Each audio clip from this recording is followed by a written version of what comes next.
Prime Minister Dhan Dhanya Krishi Yojana, Developing Agri Districts Program.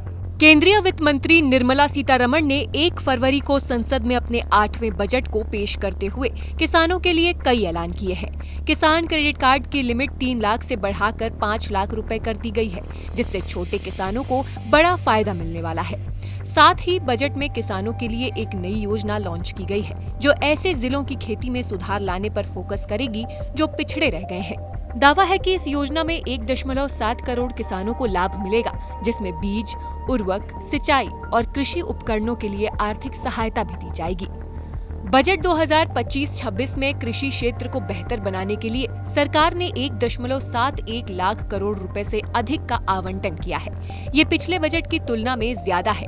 इस budget में किसानों के लिए सबसे अधिक चर्चा प्रधानमंत्री धन धान्य कृषि योजना की हो रही है। कृषि क्षेत्र भारतीय अर्थव्यवस्था की रीढ़ माना जाता है। समय समय पर इसे सशक्त बनाने का प्रयास भी हुआ है। 1960 के दशक में शुरू हुई हरित क्रांति ने बेहतर बीजों, रासायनिक उर्वरकों और सिंचाई सुविधाओं के माध्यम से कृषि उत्पादन में वृद्धि की गई थी। इससे भारत अनाज उत्पादन में आत्मनिर्भर बना, लेकिन रासायनिक खादों के इस्तेमाल इसके साथ कई मुश्किलें भी आईं। 2015-16 में प्रधानमंत्री नरेंद्र मोदी की सरकार ने प्राकृतिक और जैविक खेती को बढ़ावा देने की दिशा में कदम उठाया।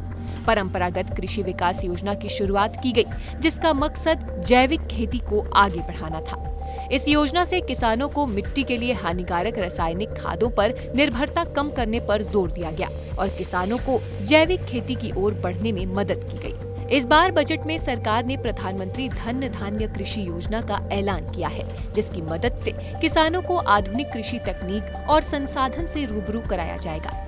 इस योजना के तहत सरकार राज्यों के सहयोग से 100 ऐसे जिलों का चयन करेगी जहां कृषि उत्पादकता अन्य की तुलना में कम है।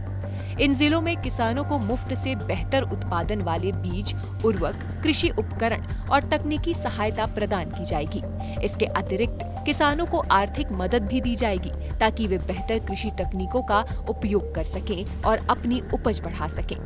दावा है कि इस योजना में देश के लगभग 1.7 करोड़ किसानों को लाभ मिलेगा। इसके तहत और अच्छे भंडारण और सिंचाई की सुविधा भी विकसित करने का भी लक्ष्य रखा गया है।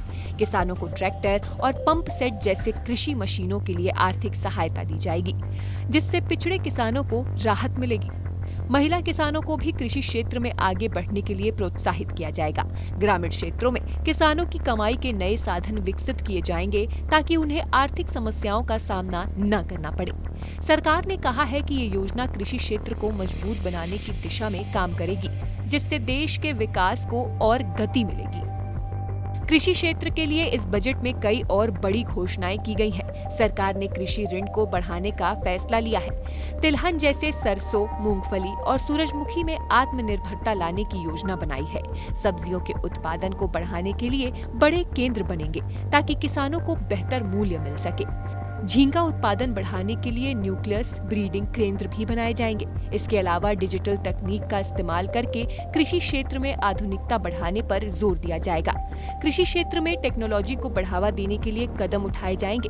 ये ग्रामीण अर्थव्यवस्था को मजबूत करने और किसानों की आय बढ़ाने की दिशा में एक बड़ा कदम माना जा रहा है।